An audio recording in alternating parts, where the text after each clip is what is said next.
Fantastic four के last episode के अंदर हमने देखा था कि किस तरीके से बैन ग्रिम जो है फ्यूचर फाउंडेशन की तरफ से दिया गया सिरम पी लेता है और उसके पीने के बाद वो एक हफ्ते के लिए जो है अपनी इंसानी फॉर्म यानी कि ह्यूमन फॉर्म के अंदर आ चुका है और अब वो द थिंग नहीं बन सकता है। तो उसी तरह हम देखते हैं कि वो और जॉनी बेसिकली पूरे के पूरे शहर के अंदर अपने लाइफ को एंजॉय करने के लिए निकल जाते हैं। वहीं पे सूजन स्टॉर्म की बात की जाए तो वो बेसिकली जो है यहाँ पे यूटोपिया के ऊपर जाती है क्योंकि वो न्यू एटलांटिस यानी कि नेमोर और ओल्ड एटलांटिस के बीच एक मीटिंग करवाने वाली है ताकि इस बात का फैसला हो सके कि समंदर के ऊपर कौन सी पार्टी रूल करेगी। इसी के अलावा अगर मिस्टर फैंटास्टिक की बात करें तो मिस्टर फैंटास्टिक यहाँ पे स्पेस को एक्सप्लोर करने में लगे होते हैं, लेकिन तभी सिल्वर सर्फर वहाँ पे गैलेक्टस के साथ आ जाता है और अब गैलेक्टस को उन सारी की सारी बातों के जवाब चाहिए कि आखिरकार उसकी यहाँ पे एक फ्यूचर की बॉडी जो है जमीन के अंदर क्यों दफन की गई है। अब आगे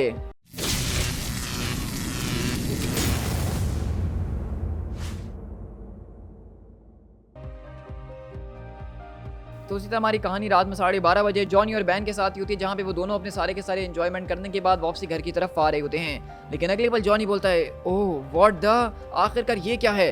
तो द थिंग अपनी गाड़ी से फौरन उतरता है और कहता है कि जॉनी तुम जाओ, मैं तुम्हारे पास पहुंचता हूँ। और अगले पल जॉनी अपने आप को फ्लेम ऑन करता है और सीधा वहाँ पे गैलेक्टस के पास जाता है क्योंकि हम देखते हैं कि न्यूयॉर्क सिटी के बीचों बीच गैलेक्टस खड़ा हुआ है। लेकिन हम देखते हैं कि गैलेक्टस वहाँ पे रीड रिचर्ड को अपने हाथ में उठाता और कहता है एक्सप्लेन। तो वहीं से रीड रिचर्ड्स को बेसिकली एक्सप्लेन करना शुरू करते हैं कि आखिरकार वो गैलेक्टस की बॉडी यहाँ पे आई कैसे। तो ये पूरी की पूरी एक्सप्लेनेशन आप लोग भी काफी गौर से सुन लीजिएगा ताकि आप लोग की कंफ्यूजन दूर हो जाएं। तो मिस्टर फैंटास्टिक बोलते हैं कि फ्यूचर के अंदर हमारी दुनिया जो है वो खत्म होने लग जाएगी, लेकिन उस दुनिया के ऊपर जो कुछ भी कलेक्शन ऑफ हीरोज और विलन्स होगा वो सारे एक साथ दोबारा मिलेंगे और वो मिलकर एक ऐसी मशीन को बनाएंगे जिसके जरिए स्पेस इन टाइम के अंदर एक होल को क्रिएट किया जा सकता है। और वो उस पूरी की पूरी मशीन के जरिए रफली जो है 1 बिलियन लोगों को जो कि सर्वाइव कर चुके हैं उन सारे के सारे इंसानों को वापसी हमारे इस टाइम के अंदर भेजने की कोशिश करेंगे और पूरी की पूरी मशीन को काम करने के लिए जिसके जरिए वो सारे के सारे इंसानों को बचा सके उसके लिए उनको इमेंस एनर्जी सोर्स की जरूरत पड़ने वाली है। तो उस पूरी की पूरी एनर्जी को हासिल करने के लिए उनको एक बहुत ही बड़ी कीमत चुकानी पड़ी, लेकिन इन दी एंड उन लोगों ने तुम्हें कैप्चर कर लिया और अपने प्लान को एग्जीक्यूट करा। तुम्हारे बॉडी के अंदर पाई जाने वाली सारी की सारी पावर कॉस्मिक को उन्होंने इस्तेमाल करा अपनी डिवाइस को पावर अप करने के लिए। एज अ रिजल्ट वो सारे के सारे लोग उस मशीन के जरिए ट्रांसपोर्ट होते हुए वापसी टाइम में चले आए और उसके बदले में तुम मारे गए। और सर्फर को वहाँ पे वो लाश इसीलिए नजर आई जमीन के नीचे दफन हुई क्योंकि उसको मैंने वहाँ पे दफनाया है। मैं इस पूरी की पूरी लाश को दुनिया के सामने किसी को दिखाना नहीं चाहता था, मुझे लगा कि अगर मैं ऐसा करूंगा तो ये गलत होगा करना। तो वहीं से सिल्वर सर्फर पूछता है कि वो लोग आखिरकार हैं कहाँ। तो मिस्टर फैंटास्टिक बताते हैं कि वो यहाँ से बहुत ज़्यादा दूर है एक आर्टिफिशियल अर्थ के ऊपर जो कि ऑर्बिट कर रही है एक डिकेड स्टार को जो कि बहुत जल्द एक ब्लैक होल के अंदर बदलने वाला है जो कि हमारी गैलेक्सी के दूसरी साइड के ऊपर मौजूद है। तो वहीं से गैलेक्टस बोलता है कि तुरंत उसकी लोकेशन का पता लगाया जाए। और अगले पल हम देखते हैं कि बेसिकली सिल्वर सर्फर अपनी पावर कॉस्मिक का इस्तेमाल करते हुए अपनी कॉस्मिक अवेयरनेस का यूज़ करता है और वो तुरंत ही गैलेक्टस के ऑर्डर के ऊपर इस बात का पता लगाता है कि आखिरकार वो सारे के सारे लोग इस वक्त कहाँ मौजूद हैं। और उसी तरह वहाँ पे सिल्वर सर्फर कुछ सेकंड्स के अंदर इस बात का पता लगा लेता है कि वो सारे के सारे लोग जो कि पास्ट के अंदर ट्रेवल कर आए हैं जिन्होंने गैलेक्टस की मौत करी है वो आखिरकार इस वक्त कहाँ मौजूद हैं। लेकिन वहीं से हम देखते हैं कि जॉनी पहुंचता है और कहता है क्या तुम ठीक हो रीड, या फिर मुझे यहाँ पे कुछ करने की ज़रूरत है क्योंकि मैं बिल्कुल तैयार हूँ। तो रीड बोलते हैं कि नहीं मैं बिल्कुल ठीक हूँ जॉनी, सर्फर बस यहाँ पे इसलिए आया था क्योंकि उसको गैलेक्टस की मरी हुई बॉडी मिल गई थी। तो जॉनी बोलता है ओह अच्छा, तो अब क्या होने वाला है। तो रीड बोलते हैं कि देखो अभी इस बारे में मैं श्योर नहीं हूँ कि अब आगे क्या होगा। तो गैलेक्टस बोलता है कि इस वक्त तुम्हें परेशान होने की कोई ज़रूरत नहीं है जॉनी स्टॉर्म, अभी के लिए मैं तुम्हारी इस दुनिया को हार्म पहुंचाने के लिए नहीं आया हूँ। अभी के लिए मैं यहाँ से जा रहा हूँ और मैं बहुत जल्द ट्रैवल करते हुए उस आर्टिफिशियल दुनिया के ऊपर जाऊंगा ताकि मुझे अपने सवालों के और जवाब मिल सकें। और इस पूरी की पूरी जर्नी के अंदर तुम मेरे साथ चलोगे रीड रिचर्ड्स, जब तक ये पूरा का पूरा मैटर सॉल्व ना हो जाए हम लोग एक साथ ही रहने वाले हैं। और वहीं से रीड रिचर्ड बोलते हैं कि मैं उसके साथ जा रहा हूँ। तो जॉनी बोलता है कि रीड मुझे नहीं लगता कि तुम्हें। तो वहीं से रीड बोलते हैं कि नहीं मेरी बात ज़रा गौर से सुनो जॉनी, मैं इस बात को जानता हूँ कि ये सारी की सारी चीज़ें किस तरफ जाने वाली हैं, मुझे वहाँ पे जाना ही होगा। जैसा कि सूजन भी यहाँ पे जा चुकी है तो तुम्हें और बैन को दोनों को मिलकर बच्चों के ऊपर नजर रखनी होगी। लेकिन वैसे जॉनी बोलता है कि जरा 1 मिनट रुक तो जाओ, उसने वो फार्मूला ले लिया। तो रीड बोलते हैं कि क्या। तो जॉनी बोलता है कि बैन ने उस फार्मूले को पी लिया जिसके जरिए वो दोबारा इंसान बन चुका है। तो रीड बोलते हैं क्या सच में, मुझे तो इस बारे में पता ही नहीं चला, क्या वो ठीक है। तो जॉनी बोलता है कि हाँ वो ठीक तो है, मैं सच कहूँ तो काफ़ी बढ़िया है, या फिर उससे भी ज़्यादा सच कहूँ तो एक्चुअली वो फैंटास्टिक है। और इसी तरह हम अगले पल देखते हैं कि बेसिकली यहाँ पे गैलेक्टस जो सिल्वर सर्फर को इशारा करता है यहाँ से निकलने के लिए, और अगले पल वो वहाँ पे अपनी ज़बरदस्त किस्म के ट्रांसपोर्ट को गैलेक्टस यहाँ पे मंगवाता है और रीड रिचर्ड को अपने साथ ले जा रहा होता है। और गैलेक्टस बोलता है कि चलो अब वक्त हो चुका है। और वहीं से रीड रिचर्ड बोलते हैं कि जॉनी यहाँ पे जो कुछ भी चले तुम्हें उसको टेक केयर करना ही होगा, तुम्हें बच्चों का ख्याल रखना ही होगा और मैं बहुत जल्द लौट के घर जरूर आ जाऊंगा। और इसी तरह हम देखते हैं कि बेसिकली अब यहाँ पे बैक्स्टर बिल्डिंग के ऊपर सूजन स्टॉर्म भी यहाँ से जा चुकी है, मिस्टर फैंटास्टिक गैलेक्टस के साथ मिशन के ऊपर चले गए हैं। वहीं पे बैन की बात की जाए तो वो एक इंसान बन चुका है और सिर्फ जॉनी स्टॉर्म ही जो है वही अकलौता जिसके पास पावर्स है और वो इन बच्चों का ख्याल रखेगा। और इसी तरह हम लोग यहाँ से तीसरे दिन शिफ्ट होते हैं जहाँ पे हम पैसिफिक ओशंस के समंदरों के अंदर शिफ्ट होते हैं, जहाँ हम देखते हैं कि सूजन स्टॉर्म वहाँ से पूछती हैं मैं इस बात को समझ रही हूँ कि तुम्हें शायद मुझसे कोई ना कोई प्रॉब्लम ज़रूर है, तो वहीं से वो लेडी कहती है कि देखो मैं बस तुम्हें यहीं पे इतना कहने की कोशिश कर रही हूँ कि हमें यहाँ पे अलाउ किया गया है कि हम अपने ऑनर गार्ड्स के साथ वहाँ पे जा सकते हैं, लेकिन उन्होंने इस बात की शर्त रखी है कि चैम्बर के अंदर सिर्फ 12 लोग ही जा पाएंगे और वही नेगोशिएट करेंगे। लेकिन अगर उस चैम्बर की बात की जाए तो वहाँ पे 3 अलग अलग ग्रुप्स को मिला के उन्होंने एक ग्रुप बनाया है, जिसका मतलब कि उनके पास एडवांटेज मौजूद है, वो लोग हमारे ऊपर नंबर में ज़्यादा होने वाले हैं। तो वैसे सूजन बोलती कि वेल मुझे लगता है कि तुम यहाँ पे एक बहुत ही बड़े पॉइंट को जो अवॉइड कर रही हो वो ये है कि उनका जो पूरा का पूरा पॉलिटिकल स्ट्रक्चर है वो काफ़ी ज़्यादा कॉम्प्लेक्स रूलिंग स्ट्रक्चर है, और मेरे ख्याल से यही तो सारा का सारा पॉइंट है जिसको तुम मिस कर रही है एंड्रोमेडा। तुम्हें इस वक्त इस बात के अंदर इंटरेस्टेड होना चाहिए कि आखिरकार ये सारी की सारी बातें क्या मायने रखती हैं पॉलिटिकली और सोशली एटलांटियंस के लिए। ट्रस्ट में इस चीज़ की तुम्हें बहुत ज़्यादा ज़रूरत है। तो वहीं से एंड्रोमेडा बोलती क्या वाकई में हमें इस चीज़ की ज़रूरत है, और ये बताओ कि तुम्हें किस चीज़ की ज़रूरत है। लेकिन वहीं से अगले पल आवाज़ आती है उसको जिस चीज़ की ज़रूरत है वो है assurances, patience, peace and the equality of all things under the sea, जो कि मेरी नज़र में कॉम्प्रोमाइज़ कहलाते हैं। बट रिगार्डलेस जो मैंने कहा क्या वो ठीक है। तो वहीं से सूजन बोलती कि हाँ नेमोर तुमने जो कहा वो बिल्कुल ठीक है। तो वहीं से नेमोर पीछे की तरफ देखता और कहता है क्या इन सारी की सारी बातों से तुम्हें खुशी मिलेगी सूजन अगर मैं ऐसा करूँ। तो वहीं से सूजन मुस्कुराती और कहती है कि हाँ नेमोर बिल्कुल, अगर तुम इन सारी की सारी बातों को मान लेते हो और एक पीसफुल ट्रीटी साइन कर देते हो तो मुझे काफ़ी ज़्यादा खुशी होगी।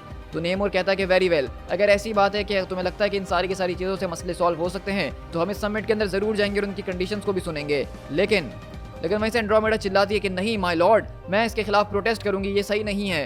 लेकिन नेमोर उसको अपनी आंखों से देखता है और वहीं पे उसकी हवा निकल जाती है और कहती है कि नहीं नहीं मुझे माफ़ कर दीजिएगा, इस गलती के लिए माफ़ी चाहती हूँ।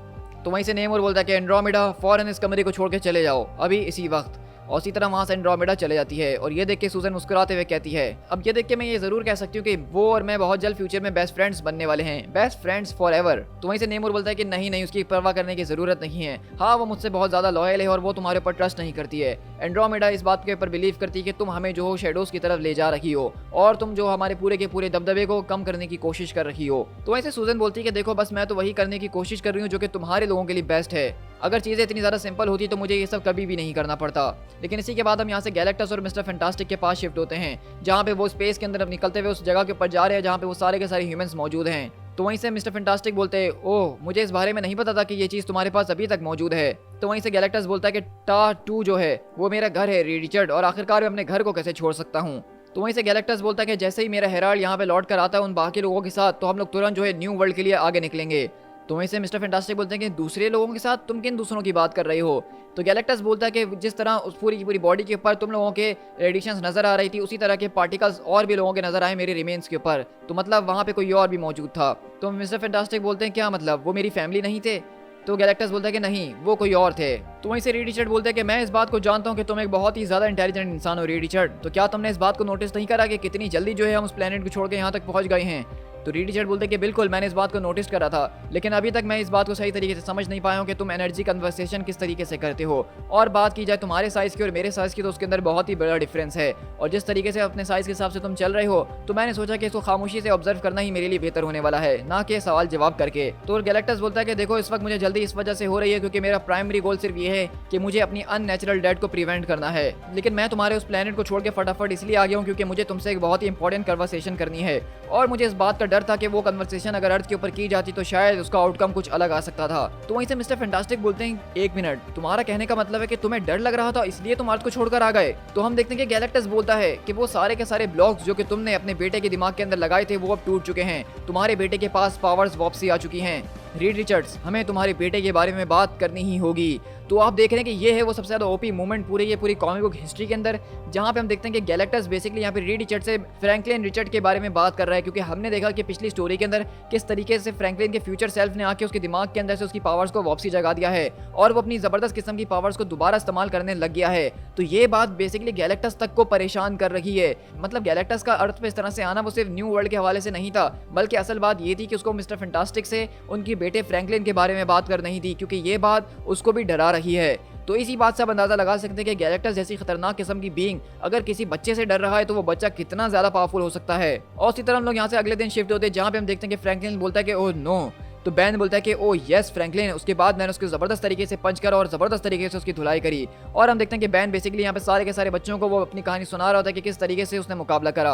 और इसी तरह हम देखते हैं कि यहाँ पे बच्चों को कहानी वानी सुनाने के बाद उनको बिस्तर पे भेज देता है ताकि वो सो सकें, और अगले पल वो किचन के अंदर आता है जहाँ पे जॉनी फ्रिज में कुछ खा रहा होता है और कहता है क्या तुम्हें भूख लगी है। मुझे माफ़ करना, ये तो सच में एक स्टूपिड क्वेश्चन है ना। लेकिन वहीं से बैन बोलता है देखो मैं तुमसे कुछ पूछना चाह रहा था, क्या तुम चाहते हो कि तुम्हारे कभी बच्चे हों। तो जॉनी बोलता है कि क्यों नहीं, मैं तो किसी भी चीज़ से सबसे ज़्यादा यही चाहता हूँ। तो बताओ कि तुम ब्रेड के ऊपर मायनीज लगाना चाहोगे कि नहीं। तो बैन बोलता है कि नहीं नहीं, मुझे वो बिल्कुल भी नहीं पसंद। तो जॉनी बोलता है तुम बताओ कि तुम्हारा क्या ख्याल है बच्चों के बारे में। तो वहीं से बैन बोलता है कि देखो मैं इसके बारे में कोशिश करता हूँ कि ज़्यादा नहीं सोचूं। तो जॉनी बोलता है कि वेल मुझे नहीं लगता कि तुम इसके बारे में सोच नहीं पाओगे, क्योंकि अभी घर बिल्कुल खाली है और हमारे चारों तरफ यहाँ पे बच्चे ही बच्चे घूम रहे हैं, तो तुम्हारे दिमाग में उनका ख्याल तो ज़रूरी आने वाला है। लेकिन इसी के बाद हम द एंटी प्रीस्ट की लोकेशन के ऊपर शिफ्ट होते हैं, जो कि मैंने आपको बताया था कि दरअसल एक तरह का कल्ट है जो कि नेगेटिव जोन के लिए अर्थ के ऊपर काम कर रहा है, जो कि एनहाइलस को वापसी हमारी दुनिया के अंदर लाना चाहते हैं। और हम देखते हैं कि बेसिकली जो उनका लीडर होता है वो यहीं पे लंबे चौड़े भाषण दे रहा होता है कि किस तरीके से उनको दोबारा से एकजुट होना होगा, इस पूरी की पूरी दुनिया को आज़ाद करवाना होगा और उनको पूरी की पूरी दुनिया को एकजुट करना होगा, जिसके जरिए उनको बहुत ही ज़बरदस्त किस्म की पावर मिलेगी। उनको ये अल्फाज पूरी की पूरी दुनिया के साथ फैलाने होंगे, उनको ये न्यूज़ सबके साथ फैलानी होगी कि उनका लीडर उनके पास बहुत जल्द आने वाला है और सबके बाद वो लोग कभी मरेंगे नहीं और हमेशा जीते ही रहेंगे। और अगली बार हम देखते हैं कि वहाँ पे अचानक कुछ अजीबोगरीब लाइट्स और बजेस बजना शुरू होते हैं, जिसकी वजह से वहाँ पे जितने भी लोग होते हैं उनके अंदर से इनहाइलस के जो बग्स होते हैं वो ट्रांसफॉर्म होकर निकलना शुरू होते हैं और वो सब यही बोल रहे होते हैं कि इनहाइलस इनहाइलस। और अगली बार हम देखते हैं कि वहाँ पे एक होलोग्राम आता है इनहाइलस का और वो पूछता है कि आखिरकार तुम लोगों को कितना वक्त लगेगा मुझे उस रेलम के अंदर बुलाने के लिए। और हम देखते हैं कि उसके बग्स बोलते हैं टुमारो मास्टर, कल मेरे मास्टर, कल हम लोग जो है बैक्स्टर बिल्डिंग को मुकम्मल तौर पे सीज कर लेंगे और नेगेटिव जोन पोर्टल को आपके लिए खोल के रख देंगे और उसके बाद हम लोग शुरू करेंगे द ग्रेट सेकंड इनहाइलेशन वेव की और इसके जरिए हम इस पूरी की पूरी यूनिवर्स को दोबारा से बर्बाद करके अपना बना लेंगे।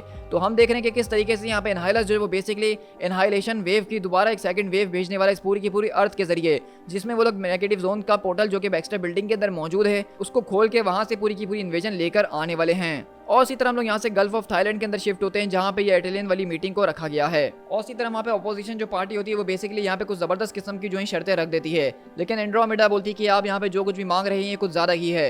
लेकिन सूजन बोलती है कि यहाँ पे हम थोड़ा ठंडा रहने की कोशिश करते हैं। एंड्रोमेडा, मेरे ख्याल से ये रिक्वेस्ट ऐसी नहीं जिसको तुम बहुत ज्यादा कह रही हो। तो एंड्रोमेडा बोलती है कि हम इस बात को पहले ही जो है बता चुके हैं कि हम लोग किस किस चीज़ों को सेक्रीफाइस करने के लिए तैयार हैं। तो वहीं से वो दूसरे लोग कहते हैं कि हाँ हमने आपकी सारी की सारी बातें सुनी हैं, लेकिन वो सेक्रीफाइसेस ना होने के बराबर हैं और ये मुकम्मल तौर पे अनएक्सेप्टेबल है। और अगर इसी तरह से बात चलती रही तो फिर ये बात ज़्यादा देर तक नहीं चलने वाली है। हम सब एक ही समंदर के अंदर सांस लेते हैं और अगर तुम इस पूरे के पूरे समंदर को हमारे साथ शेयर नहीं कर सकते हो तो तुम्हें इसको क्लेम करने का भी कोई अधिकार नहीं है और तुम जो है इस सबको अपने काबू में नहीं रख सकते हो। तुम्हें कुछ ना कुछ तो कॉम्प्रोमाइज़ करना ही होगा नेमोर। और अगले पल हम देखते हैं कि सूजन ये सुन के डर जाती है और नेमोर की तरफ देखती है ताकि उसको शांत रख सके। और नेमोर वहीं से बोलता है इतने सालों से जब तुम सो रहे थे ओल्ड किंग, तो ये पूरी की पूरी दुनिया बदल चुकी है और ये दुनिया एक बेहतरी की तरफ बदली है। मैं इस पूरी की पूरी मीटिंग के लिए सिर्फ इसलिए अग्री किया था ताकि मैं तुम्हारी शक्लों को देख सकूं। मैं तुम्हारी शक्लों को करीब से देखना चाहता था, मतलब मैं देखना चाहता था कि आखिरकार इस लंबी अंधेरी नींद से आखिरकार जो चीज़ जागी है वो है क्या चीज़, क्योंकि बहुत ज़्यादा लंबा अरसा गुजर चुका है। और अब जैसा कि मैं तुम लोगों की शक्लों को देख चुका हूँ तो मैंने फैसला कर लिया कि मुझे अब आगे क्या करना है। तो वहीं से उनका लीडर बोलता है तुम आखिरकार यहाँ पे किस किस्म की ये बातें कर रहे हो। और अगले पल हम देखते हैं कि नेमोर वहीं पे अपना ट्राइडेंट उसकी तरफ फेंकता अटैक करने के लिए और कहता है ये रहा मेरा जवाब तुम्हारी सारी की सारी डिमांड्स के ऊपर। और वहीं से सूजन बोलती है कि नेमोर नहीं, लेकिन हम देखते हैं कि नेमोर वहाँ पे जाता है और उनके सारे के सारे जो रूलिंग पार्टी के बादशाह होते हैं, राजा होते हैं, डेलीगेट्स होते हैं, उन सबको वहाँ पे अपने ट्राइडेंट से मार के खत्म कर देता है और कहता है कि तुम बात करते हो कॉम्प्रोमाइज की, नेमोर किसी के आगे झुकेगा नहीं। और इसी तरह हम देखते हैं कि नेमोर अपने ट्राइडेंट से वहाँ पे सबका काम तमाम कर देता है और कहता है इस पूरे के पूरे 7 समंदर के अंदर सिर्फ एक ही राजा होने वाला है और वो होगा नेमोर, इंपीरियल रेक्स। और इसी तरह हम देखते हैं कि नेमोर ने बेसिकली अपना पूरा का पूरा फैसला सुना दिया है कि वो किसी से कोई कॉम्प्रोमाइज कोई डील नहीं करने वाला है। ये पूरा का पूरा समंदर नेमोर का है और नेमोर ही उसके ऊपर राज करेगा। To be continued.